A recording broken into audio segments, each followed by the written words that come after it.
صليت على إبراهيم وعلى آل إبراهيم إنك حميد مجيد. اللهم بارك على محمد وعلى آل محمد كما باركت على إبراهيم وعلى آل إبراهيم إنك حميد مجيد. محترم دوستوں اور بزرگوں، اللہ تبارک و تعالیٰ کا بڑا ہی فضل ہوا.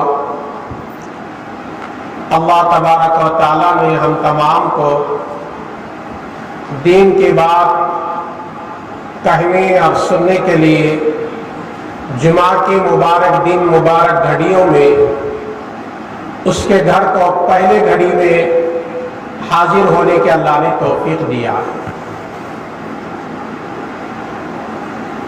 یہ بات ہم میں سے ہر مسلمان جانتا ہے، اللہ تعالیٰ جس سے محبت کرتے ہیں، اللہ تعالیٰ جس سے پیار کرتے ہیں، اس کو سب سے پہلے اس کے گھر کی حاضری کی توفیق دیتا ہے. ہم یہ سمجھتے ہیں جس کے پاس اچھا گھر ہو، اچھی سواری ہو، زیادہ سے زیادہ بینک بیلنس ہو، وہ نیک انسان ہے. یہ ہماری سمجھ غلط ہے. آدمی معمولی ہے، غریب ہے، لیکن اللہ تعالیٰ اسے دین کی توفیق دے رہا ہے، نمازوں کی توفیق دے رہا ہے، اللہ کے ذکر کی توفیق دے رہا ہے، پیارے نبی حضرت محمد صلی اللہ علیہ وسلم کے سنتوں کی توفیق دے رہا ہے، ایک مرتبہ سبحان اللہ کہنے کی توفیق دے رہا ہے. تو وہ بندہ اللہ کے نگاہوں میں بڑا محبوب انسان ہے.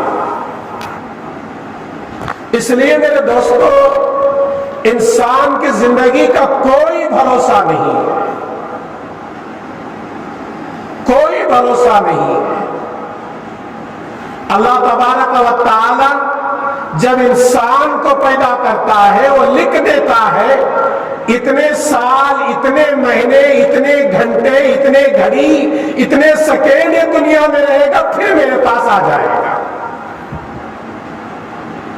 کوئی بچپن میں چلے جاتا ہے، کوئی جوانی میں چلے جاتا ہے، کوئی ادھیڑ عمر میں چلے جاتا ہے، کوئی بالکل بوڑھا ہو کر چلے جاتا ہے، لیکن جانا سب کو ہے اللہ کے پاس.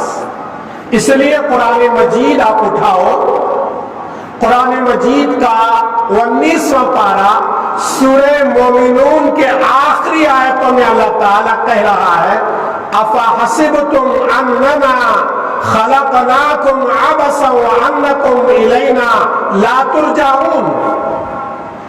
اے لوگوں، کیا تم نے گمان کر کے رکھا ہے ہم نے تم کو ایسے ہی بیکار پیدا کر دیے گئے ہیں؟ دنیا میں آئے ہیں، کمائیں گے، کھائیں گے، چلے جائیں گے. اللہ کہتا ہے ایسا نہیں ہے، بلکہ ہم نے تمہارے لیے ایک مقصد کو سامنے رکھ کر پیدا کیا ہے. جو مقصد سامنے رکھ کر زندگی گزارے گا وہ خبر کے اندر بھی راحت سے زندگی گزارے گا، میدان محشر کے اندر بھی راحتوں والی زندگی گزارے گا. جو مسلمان ہو کر اللہ کو یاد نہ کرے، عبادت نہ کرے، رسول اللہ سے محبت نہ کرے، رسول اللہ صلی اللہ علیہ وسلم کے سنتوں کو اپنی زندگی میں نہ لائے، وہ بالکل مبہوظ انسان ہے، اللہ کا دشمن انسان ہے. اس لیے ہمیں چاہیے کہ مسلمان اللہ کے احکامات اور عبادت میں جڑ جانا چاہیے، وہی مسلمان کامیاب ہوگا. ہمارے لیے دنیا ہمیشہ نہیں ہے، یہ تو ختم ہونے والی ہے. اگر دنیا میں کوئی انسان باقی رہنے کے لائق تھا تو وہ ہمارے نبی صلی اللہ علیہ وسلم رہتے تھے.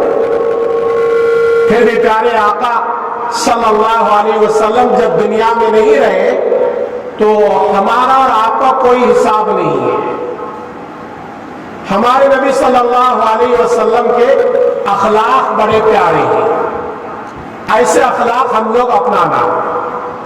ابھی میں نے قرآن کریم کی ایک آیت پڑھی تھی، 2-4 آیتیں، یہ قرآن کریم کے 29ویں پارے سورہ قلم کے ابتدائی آیتیں ہیں، جس میں اللہ تعالیٰ کہتا ہے نون والقلم وما یسطرون ما انت بنعمت ربک بمجنون۔ اللہ تعالیٰ قلم اور قلم سے لکھنے والے حروف کی قسم کھانے کے بعد اللہ کہتا ہے اے نبی آپ دیوانے نہیں ہیں۔ یہ کیوں کہا اللہ نے؟ جب ہمارے نبی صلی اللہ علیہ وسلم پیدا ہونے کے بعد بچپن سے لے کر جوانی تک مکے کے اندر رہے، ہمارے نبی کے اخلاق کو دیکھ کر لوگ تعریف کرتے تھے، محمد بڑا اچھا انسان ہے۔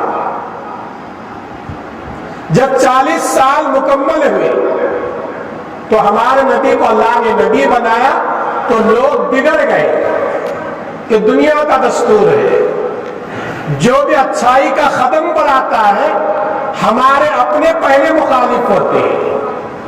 تو نبی اکرم صلی اللہ علیہ وسلم کو مکے کا ہر بچہ چاہتا تھا،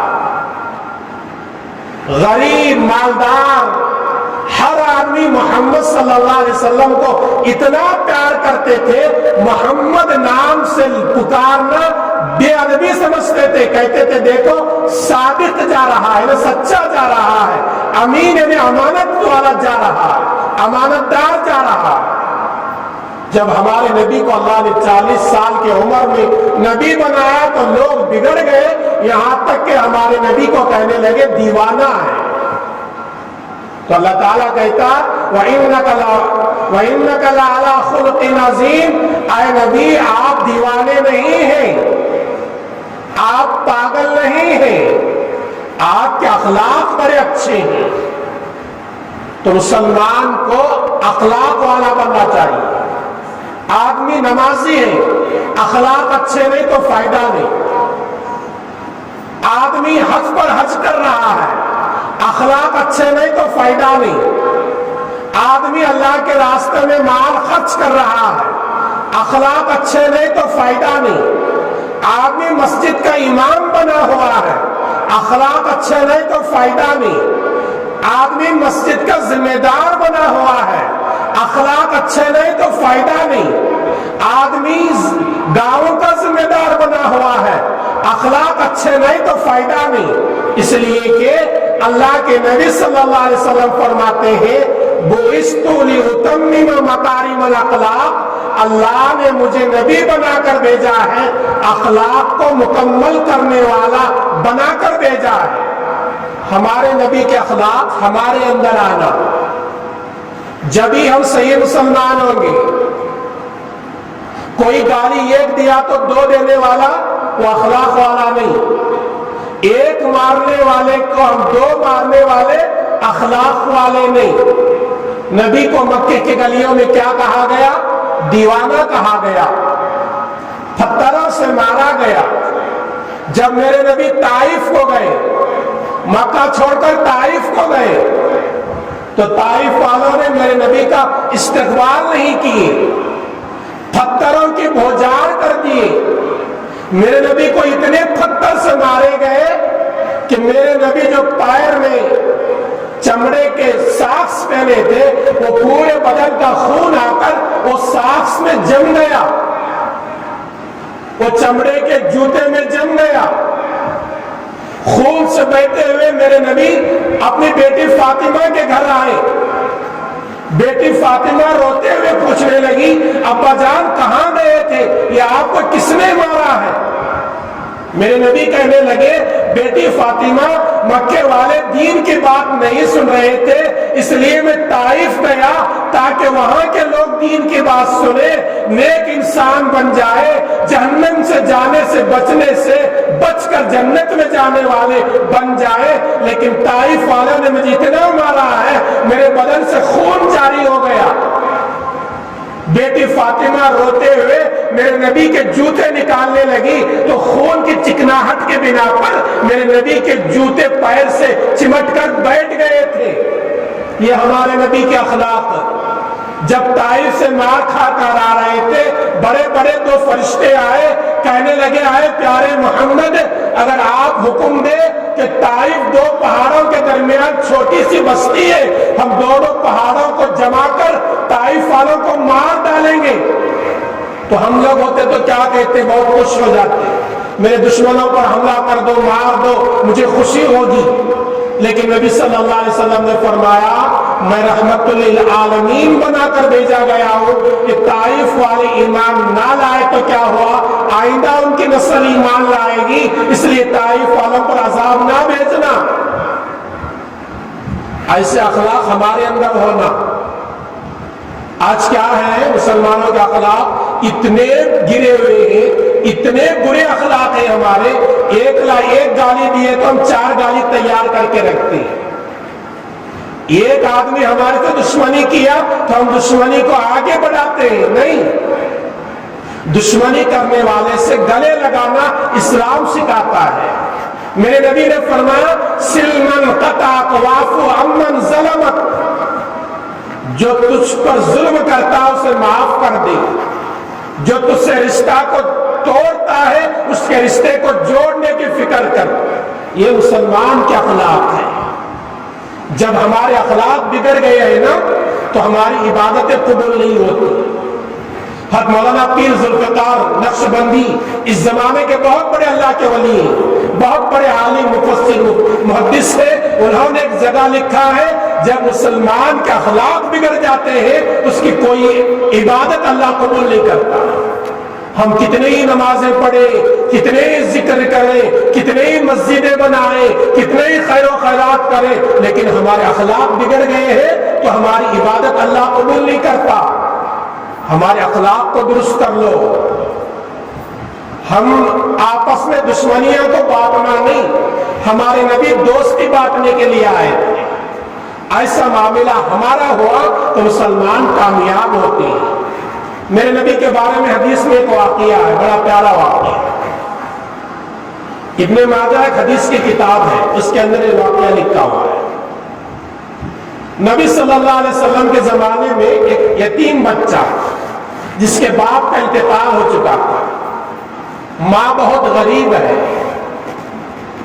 ماں اتنی غریب ہے پہننے کے لیے کپڑے نہیں، جو کپڑا پہنی ہوئی ہے وہ پھٹے پرانے اور کہیں سے پیوند لگا ہوا ہے۔ 8 سال کا بیٹا ماں کے حال کو دیکھ کر رحم کھایا، اگر میرے ابا رہتے تو میری ماں کو کپڑے کا انتظام کرتے، اور میرے پاس کمانے کی وہ عمر نہیں ہے، اب میں کیا کروں؟ تو بچہ اپنے رشتے یعنی ابا کے جو بھائی تھے چچا اس کے پاس جاتا ہے اور کہتا ہے چچا جان میں غریبی کا شکار ہو چکا ہوں، میری ماں اتنی غریب ہے، پہننے کے لیے ایک چادر ہے وہ بھی پھٹی ہوئی ہے، مجھے دیکھ کر برداشت نہیں ہوا، اللہ نے آپ کو مال و دولت دیا ہے، ایک اچھی سی چادر میرے ماں کے لیے دے دو، میری ماں اپنے اس چادر سے اپنے بدن کو چھپا لے گی۔ بچے ایسے ہوتے ہیں، جب بچے نیک اور پرہیزگار بچے کون سے؟ جب ماں باپ پریشان ہوتے ہیں تو بچے بھی پریشان ہونا، وہ نیک انسان کہلاتے ہیں۔ ماں باپ کو تکلیف دینے والے، رشتہ داروں کو تکلیف دینے والے، مسلمانوں کو تکلیف دینے والے وہ اچھے انسان نہیں کہلاتے۔ وہ نیک انسان بچہ 8 سال کا چچا کے پاس جا کر کہتا ہے کہ چادر دے دو جس کی وجہ سے میری ماں بدن ڈھانپ لے گی۔ چچا انکار کر دیتا ہے، دھتکار دیتا ہے، میں دینے والا نہیں۔ زمانے جاہلیت کا دور تھا، لوگ ایک آدمی پر رحم نہیں کھاتے تھے، چچا نے انکار کر دیا، بچہ روتے ہوئے راستے میں جا رہا تھا، کسی نے پوچھا بیٹا روتے کیوں ہو، غمزدہ کیوں ہو؟ وہ 8 سال کا بچہ روتے ہوئے کہتا ہے چچا جان کیا بتاؤں، ماں کے بدن ڈھانپنے کے لیے کپڑے نہیں، چچا کے گھر گیا تھا مانگنے کے لیے، اللہ نے میرے چچا کو مال و دولت دیا ہے لیکن میرے چچا نے انکار کر دیا، اب روتے ہوئے میری ماں کے گھر واپس جا رہا ہے۔ وہ راستے میں ملنے والا نوجوان کہنے لگا بیٹا مکے میں بہترین ایک انسان ہے جس کا نام محمد ہے، وہ خانہ کعبہ کے دیوار کو ٹیک لگا کر کبھی بیٹھتا ہے، اس کے پاس جا کر مانگ لینا، وہ کبھی کسی کو انکار نہیں کرتا، ہو سکتا ہے کہ وہ تجھے دے دے۔ وہ بچہ کہنے لگا سب سے پہلے میری ماں کے گھر جا کر میری ماں کی اجازت لوں گا، اس کے بعد میں وہ محمد نامی آدمی سے ملاقات کروں گا۔ بچے کتنے ہی بڑے کیوں نہ ہو، کتنے ہی بڑے سے بڑے مقام پر کیوں نہ ہو، وہ ماں باپ کے مشورے کو سامنے رکھنا ہے، جب ہی بچے کامیاب ہوں گے۔ بچہ کہنے لگا میری ماں کی اجازت لوں گا اور اس کے بعد حرم پہنچوں گا، یعنی خانہ کعبہ پہنچوں گا، وہ محمد عربی سے ملاقات کر کے آؤں گا، ایک چادر مانگوں گا، دے تو میرے لا کر میری ماں کو بدن چھپانے کا انتظام ہو جائے گا۔ ماں کو جا کر بچہ کہتا ہے امی جان چچا تو انکار کر دے، چادر نہیں دیے، ٹھیک سے بات تک نہیں کیے، گھر میں بٹایا تک نہیں، دھتکار دیا، گھر سے باہر کر دیا۔ میں واپس راستے میں آ رہا تھا، کسی نے بتایا کہ مکے کے اندر خانہ کعبہ کے دیوار کو ایک نوجوان ٹیک لگا کر بیٹھتا ہے، وہ سہاروں بے سہاروں کا سہارا بنتا ہے، یتیموں کے سر پر ہاتھ پھیرتا ہے، میں جا کر اسے ایک چادر مانگ کر لاؤں گا، وہ بھی تیرے لیے۔ ماں کہنے لگی بیٹا وہ محمد بہت بڑا جادوگر ہے، جو بھی اس سے جاتا ہے بات کرتا ہے لوگ اس کے ہو جاتے ہیں، اس سے کبھی ملاقات نہیں کرنا۔ بیٹا کہنے لگا امی میرے دین کو میں نہیں چھوڑوں گا، میرے عقیدے کو میں نہیں چھوڑوں گا، صرف جا کر وہ محمد سے بات کر کے آؤں گا، چادر دیا تو لے کر آؤں گا، میں اس کے دین قبول نہیں کروں گا۔ ماں سمجھا کر بھیجتی ہے بیٹا چلے جا، اس کی باتوں میں نہیں آنا، وہ بڑا جادوگر ہے، وہ دیوانہ ہے، لوگوں کو اپنا بناتا ہے اپنے جادو کے زور پر۔ وہ بچہ کہتا ہے ماں جاؤں گا، چادر مانگ کر لاؤں گا، اس کے باتوں میں نہیں آؤں گا۔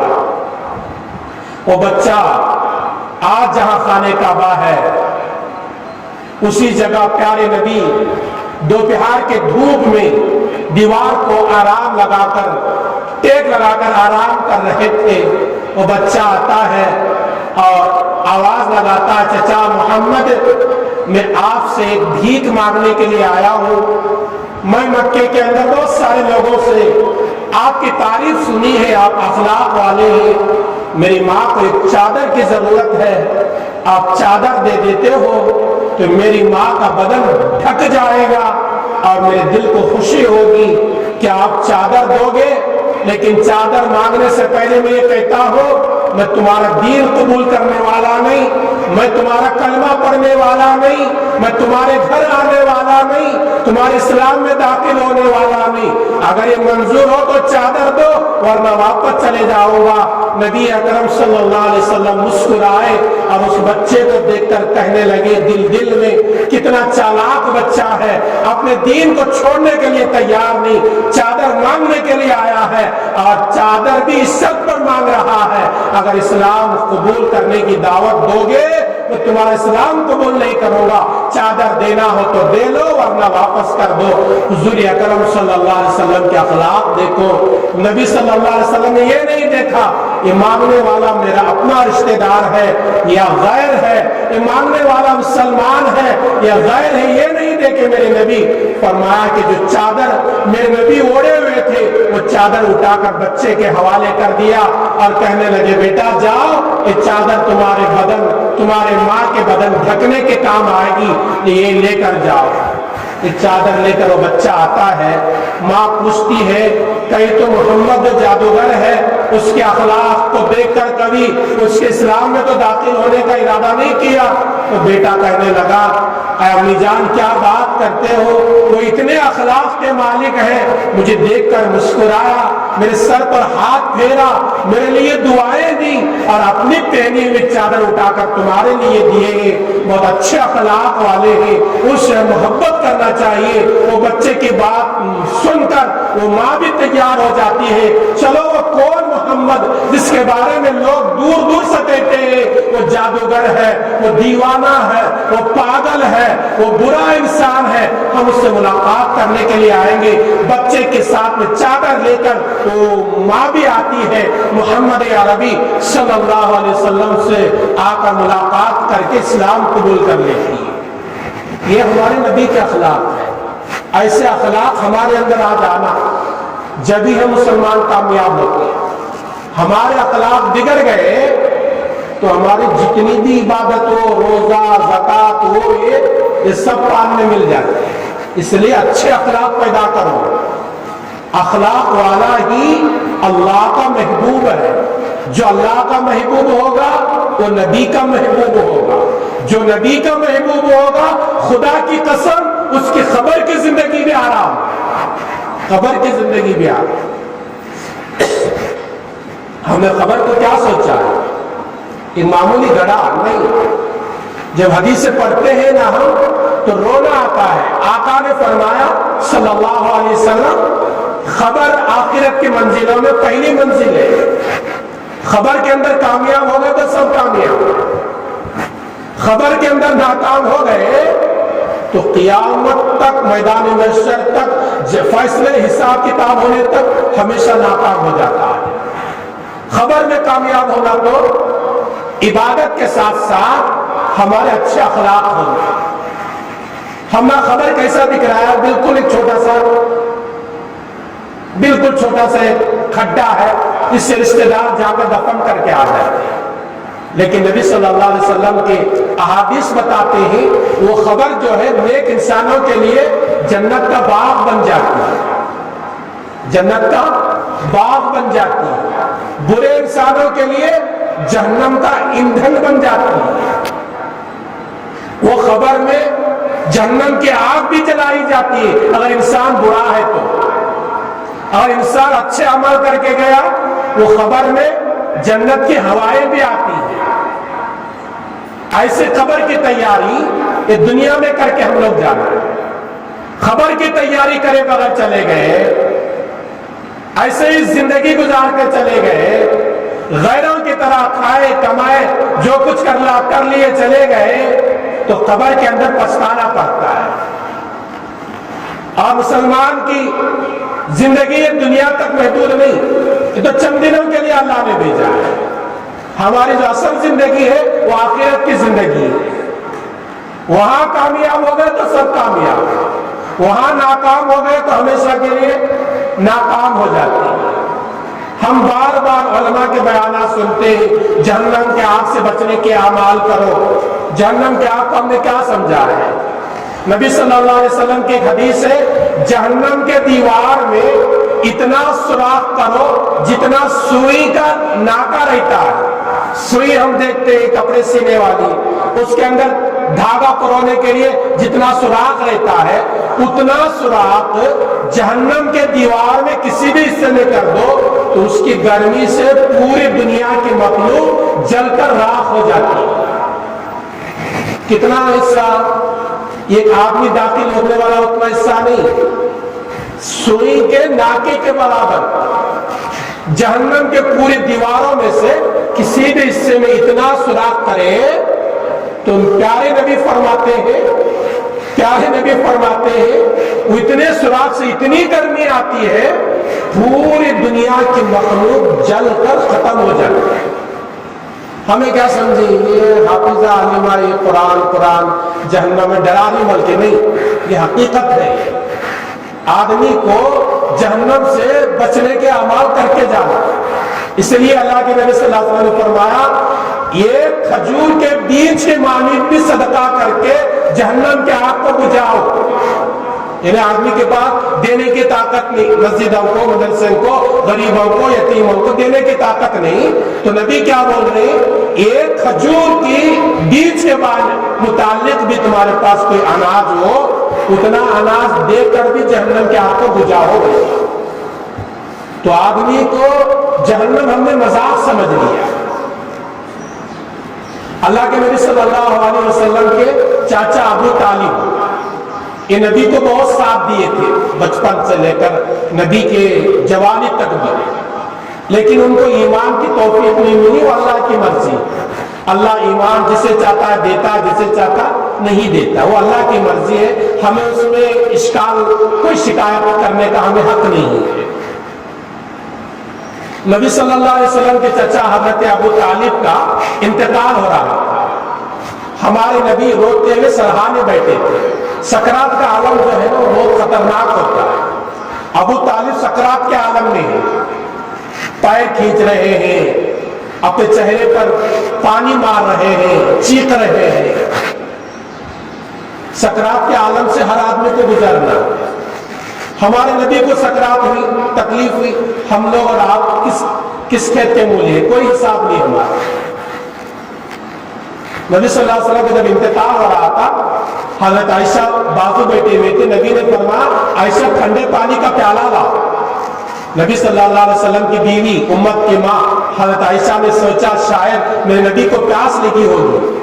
میرے نبی صلی اللہ علیہ وسلم نے اس پیالے میں ہاتھ ڈبے، انگلیاں ڈبائے، اپنے چہرے کو چھینٹے مارنے لگے اور کہنے لگے عائشہ سکرات کی تکلیف بہت زیادہ.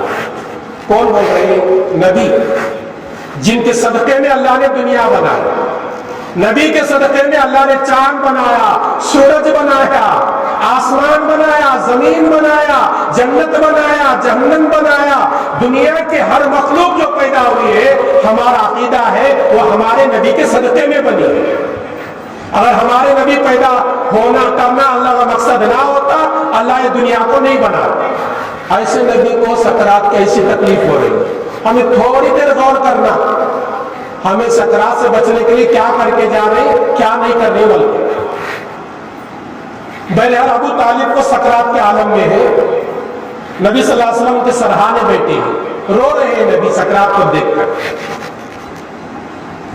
نبی صلی اللہ علیہ وسلم کہنے لگے چچا کلمہ پڑھ لو، کل قیامت کے دن میں تمہاری ایماندار ہونے کے اللہ کے دربار میں گواہی دوں گا. تم ایمان والے ہوگے تو جنت میں ضرور داخل ہوگے.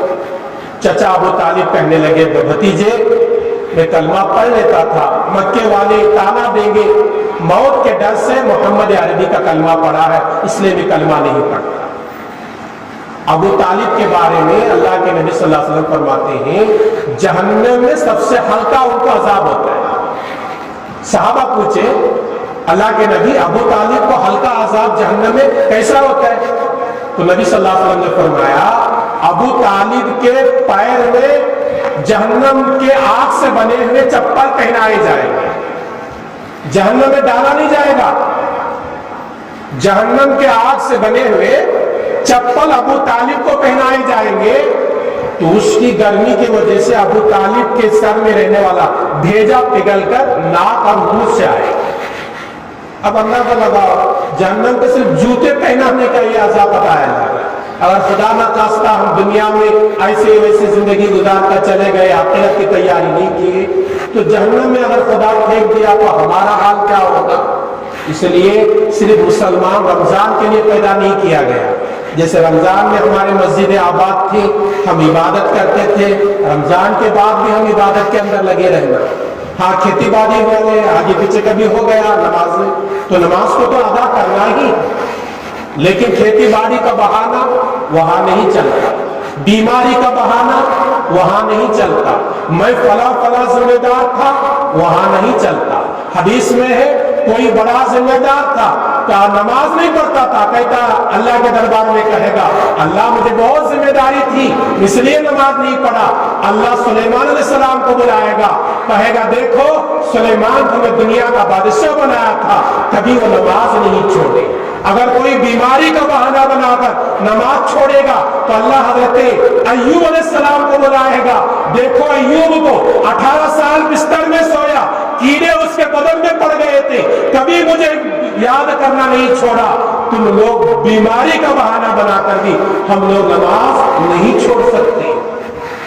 کھیتی باڑی کا بہانہ بنا کر نماز چھوڑنے والوں کے لیے حدیث میں ہے حضرت ادریس کو بلائیں گے، وہ کھیتی باڑی کا کام بھی کرتے تھے, کپڑے سینے کا کام بھی کرتے تھے. لوگ کہیں گے اللہ میری کھیتی باڑی تھی, میرے بال بچے تھے, اس لیے میں عبادت نہیں کیا.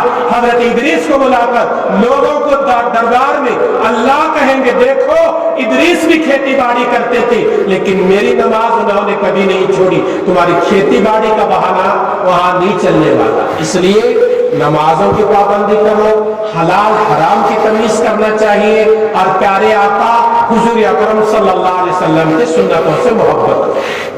اب سنتوں سے محبت کب پیدا ہوتی ہے؟ ہر دن کم از کم 100 سے لے کر 1000 مرتبہ نبی پر درود پڑھنے کی عادت ڈالو. خالی میں نبی کا عاشق, نبی کو چاہنے والا, یہ بولنے سے کچھ نہیں ہوتا. یہ عادت ڈالو. علماء لکھتے ہیں مولانا پیر ذوالفقار نقشبندی اس زمانے کے بہت بڑے ولی, ان کے ملاقات کے لیے لوگ ترس رہے, پاکستان کے رہنے والے, انہوں نے ایک جگہ لکھا نبی کی محبت پیدا کرنا ہے, نبی کی سنتوں کو اپنی زندگی میں لانا ہے. ایک دن میں صبح سے لے کر شام تک 100 سے لے کر 1000 مرتبہ نبی پر درود پڑھنے کی عادت ڈالو. اللہ خود بخود تم کو گناہوں سے چھڑائے گا اور نبی کا عاشق بنائے گا, نبی کی سنتوں کو زندہ کرنے کی اللہ توفیق دے گا. آئیے اللہ تعالیٰ سے دعا کریں گے, اللہ تبارک و تعالیٰ مجھے بھی, میرے جتنے باتیں سنے ہیں سننے والوں کو اور ساری امت محمدیہ کو اللہ تعالیٰ کہیں سنی ہوئی باتوں پر عمل کی توفیق عطا فرمائے. آمین. السلام علیکم ورحمۃ اللہ وبرکاتہ.